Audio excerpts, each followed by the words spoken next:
Hey team, Catch22 here, and welcome to my latest episode. So basically today's topic is I'm going to urge you to reconsider purchasing Battlefield Hardline, and there are numerous reasons as to why. Now the first thing I'm going to throw at you is a few different stats. So basically right now the peak players for Battlefield Hardline on the PC is about 27,000. Now to put that into context, Call of Duty Advanced Warfare upon release had peak players of about 35,000. And going back really old school, Counter-Strike 1.6, still of today, has peak players over 30,000. So what does that mean for you guys? Basically, if you're in Australia, it could be an absolute disaster if you're a PC player. So right now, I still play Battlefield 4, but the variety of game modes is actually very sort of limiting. And due to that fact, I can't really play sort of what I want to play. Now, in America, it might be a completely different sort of story there. You've got a little bit more sort of flexibility as to sort of what you can play.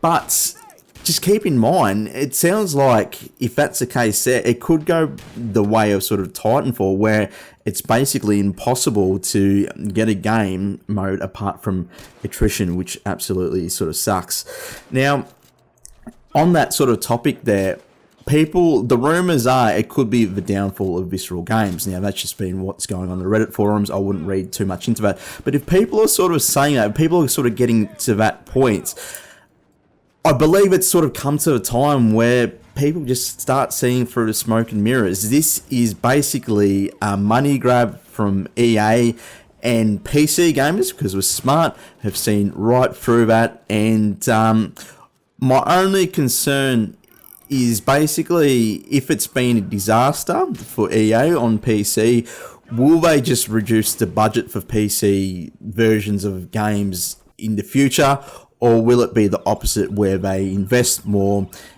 to try and do the right thing? Basically, Battlefield Hardline, it really only has a couple of new game modes, Blood Money and Hot Wire, and Hot Wire is actually very sort of lame. All that ends up happening is people cruising around in cars, just in a massive sort of circle jerk. And look, there's some really fun moments of Battlefield Hardline, but those moments are sort of rare in between.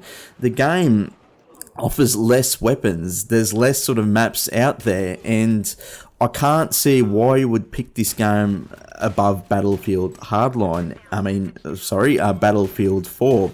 Even in Battlefield 4, if you've got enough server variety, you can have infantry-only maps. This is what it sort of reminds me. It's like a Battlefield 4 version, but, you know, a slightly sort of reskinned maps, and there's less weapons to sort of choose from, a couple of little pissy sort of new game modes, and that's basically about it. And to make me sort of more angry, they're asking for a full retail price for it. In Australia, the game's selling for approximately $80. Now, I've heard in the US, it's about $60, and for the premium version in Australia, it's $70 more. So it's $150 if you want the whole kit and caboodle. And I'd urge you, please do not do that, because we're supporting a game which doesn't deserve to be a full standalone release.